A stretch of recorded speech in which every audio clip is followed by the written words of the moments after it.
Let's talk about something that messes up more people than bad investments or high fees.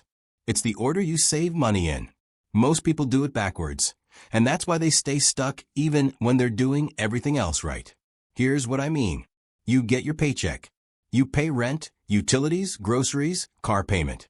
Whatever's left over, you stick in a savings account, or maybe you throw some at a retirement account because someone told you to start early.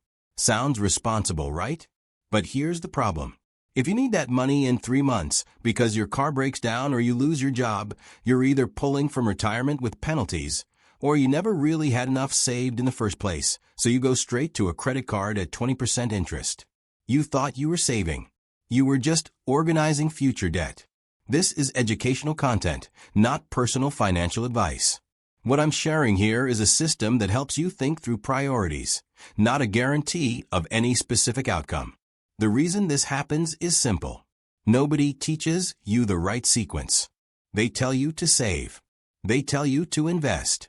They don't tell you which comes first, or how much goes where, or when you're actually ready to move from one step to the next. So you guess. And most people guess wrong. There's a framework that fixes this. It's called the 3-bucket system. 3 places your money goes in a specific order, with specific rules about when you move from one to the next. Bucket 1 is spend. Bucket 2 is save. Bucket 3 is grow. And the order matters more than almost anything else. Let me break it down. Bucket 1, spend, is your checking account. This is where your paycheck lands, where your bills get paid, where your debit card pulls from. Most people try to keep this as low as possible because they think having money here means they're not saving. That's a mistake. You need a buffer in this bucket. Not a lot, but enough so that normal life doesn't send you into overdraft or scrambling. What's enough? For most people, it's $1,000 to $2,000. That's not a magic number. It depends on your rent, your car payment, your normal monthly bills. But it's a line. Below that line, you're fragile. One unexpected expense, and you're either bouncing a payment or going into debt. Above that line, you've got breathing room. You can handle a flat tire, a medical copay, an overdraft fee without panic. Here's the shift. A lot of people treat this buffer as wasted money. They see $2,000 sitting in checking and think, I should invest that. I should pay extra on my student loan. I should do something productive with it. But the buffer isn't wasted. It's working. It's stopping you from using high-interest debt every time something small goes wrong. That's a return you can't see on a statement, but it's real. So bucket 1 is about stability, not growth. You keep enough here to cover normal fluctuations, and you stop. Once you hit your buffer line, you don't keep piling money into checking. You move to bucket 2. Bucket 2 is save. This is your emergency fund. High-yield savings account, money market, something liquid and safe. The whole point here is access. You're not trying to grow this money aggressively. You're storing it for the bigger emergencies, job loss, major medical bill, car replacement, anything that would otherwise destroy you financially. How much goes here? The standard answer is 3 to 6 months of expenses. And that range matters. If your income is stable, your job is secure, you've got dual incomes in your household, you can lean toward 3 months. If you're self-employed, single income, work in a volatile industry, you want closer to 6. Some people go higher. That's fine. But don't skip this step. Here's where people mess up. They hear about investing, they hear compound interest beats inflation, and they think, why would I leave 6 months of expenses sitting in a savings account earning 4% when I could be in the market earning 10? And that logic sounds smart until you lose your job and the market's down 30% that same year. Now you're selling investments at a loss to pay rent. You just turned a temporary setback into a permanent financial hit. Bucket 2 protects you from that. It's not about maximizing returns. It's about keeping the downside manageable. You're buying time. Time to find a new job. Time to handle a health crisis without liquidating everything. Time to make smart decisions instead of desperate ones. And here's the thing people don't realize. The emergency fund isn't just for emergencies. It changes how you think. When you know you've got 6 months of expenses covered, you negotiate differently. You take better risks. You don't stay in a bad job because you're terrified of a gap in income. The emergency fund is psychological insurance as much as financial insurance. So bucket 2 is about protection. Once it's full, you stop adding to it unless your life changes. Bigger rent, new kid, higher baseline expenses. At that point, you adjust the target and top it back up. But otherwise, once you hit your number, you're done. Every dollar after that goes to bucket 3. Bucket 3 is grow. This is your brokerage account, your Roth IRA, your 401k, your index funds, your long-term investments. This is where you're actually trying to beat inflation and build wealth over decades. And this is where most of the compounding happens. But here's the critical part. You only put money here when buckets 1 and 2 are handled. Why? Because investments fluctuate. The market goes up, the market goes down. If you need that money in 2 years and the market's down 20%, you're stuck. You either sell at a loss or you don't have the money you need. That's why bucket 3 is for money you won't touch for at least 5 years, ideally 10 or more. It's patient money. Most people do this backwards. They start investing before they have a buffer. Or they invest before they have a real emergency fund. And then life happens. Car dies, medical bill hits, hours get cut at work. They don't have cash, so they pull from investments, pay penalties and taxes if it's a retirement account. And they just sabotaged their long-term plan to cover something bucket 2 should have handled. The order is the system. Buffer first. Emergency fund second. Investing third. It's not exciting. It's not fast. But it's what works. Let me give you a decision tree. Every time you get paid, you run through this sequence. Ask yourself, is my buffer full? If no, add to checking until you hit your line. If yes, move to the next question. Is my emergency fund full? If no, add to savings until you hit 3 to 6 months of expenses. If yes, move to the next question. Am I contributing enough to get any employer 401k match? If no, contribute at least up to the match. That's free money. If yes, now you can invest the rest. Roth IRA, taxable brokerage, extra 401k contributions. Whatever fits your situation. That's the tree. It takes 10 seconds to run, and it tells you exactly where your next dollar should go. Now let's talk about what breaks this system. The most common mistake is trying to do everything at once. People hear they should save, invest, pay off debt, build credit, and they try to split their paycheck into 10 directions.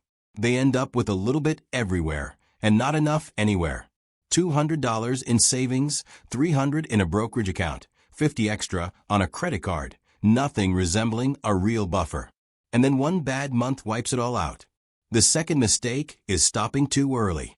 People build a $1,000 emergency fund and think they're good. That might cover a flat tire. It won't cover a job loss. So they move to investing, the emergency happens, and they're back to square one. Don't skip bucket 2. Fill it. The third mistake is letting bucket 3 sit in cash. Once you're investing, actually invest. Don't leave it in a settlement fund or a savings account inside your brokerage. If you're in bucket 3, you're in the market. Index funds, target date funds, diversified portfolios. You're not timing anything. You're staying in. Here's a quick test. If you lost your job tomorrow, how long could you survive without touching investments or going into debt? If the answer is less than 3 months, you're not ready for bucket 3. If the answer is 6 months or more, and you've got a buffer in checking, you're in good shape. You can start growing. Let's talk real numbers. Say you bring home $4,000 a month after taxes. Rent is $1,500. Car payment is $400. Utilities and groceries and gas are another $1,000. You've got $1,100 left over. Here's how you fill the buckets. Month 1, you build the buffer. Let's say you need $2,000 in checking to stay above your line. You put the full $1,100 toward that. Month 2, you add another $900, hit your $2,000, and you're done with bucket 1. Now you move to bucket 2. Your baseline monthly expenses are $2,900. Let's say you want 4 months of coverage to start. That's $11,600. You've got $1,100 a month to save. That's about 10 months to fill bucket 2. It's not fast, but it's real.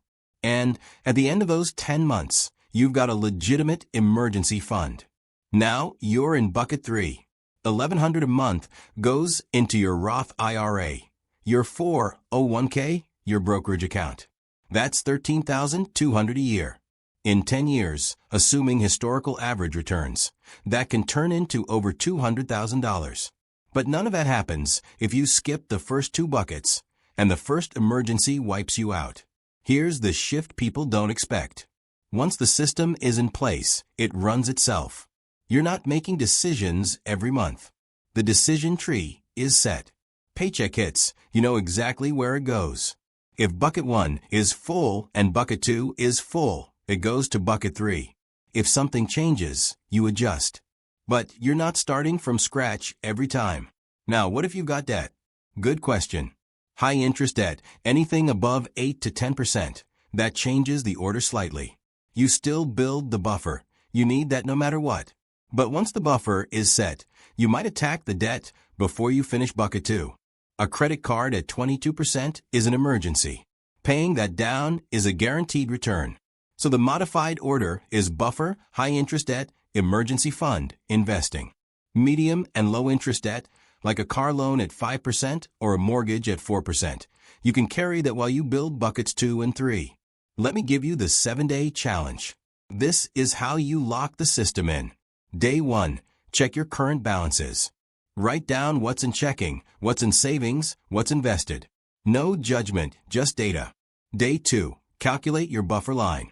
Add up 1 month of fixed expenses, round up to a clean number, and mark that as your checking target. Day 3, calculate your emergency fund target. 3 to 6 months of total expenses. Pick your number based on your situation. Day 4, set up the accounts if you don't have them. 1 checking, 1 high-yield savings for the emergency fund, 1 investment account for bucket 3. You can do this in an afternoon. Day 5, automate the first transfer. If you're building the buffer, set up a transfer from checking to protect that balance. If you're on bucket 2, set up auto transfer to savings. If you're on bucket 3, set up auto invest. Day 6, run the decision tree with your next paycheck. Walk through it. Where does the money go? Day 7, review in 1 month. Did it work? Did the system hold? Adjust if you need to, but stick with the order. That's it. 7 days to set the foundation. After that, it's maintenance. Here's what changes when you do this. You stop guessing. You stop wondering if you're doing the right thing with money. You stop feeling guilty about having cash and savings instead of the market because you know it's doing a job. And you stop getting derailed by small problems because you built the system to absorb them. This isn't about perfection. It's about sequence. Buffer, emergency fund, growth. Spend, save, grow. 3 buckets, 1 order, done right. Most people never get here because they skip steps. They want the investing returns without the safety net. Or they build the safety net and never move forward. The system only works if you complete it. And once you do, it's one of the most powerful things you can build with money. So here's where you are. If you don't have a buffer, start there. If you've got a buffer, but no real emergency fund, that's next. If both are covered, you're investing, and you can finally stop worrying about the order. You've got it. The 3-bucket system isn't flashy. It's not a hack. It's just the smart way to prioritize money so that it's there when you need it and growing when you don't. That's the difference between guessing and having a plan. And once you've got the plan, the rest gets easier.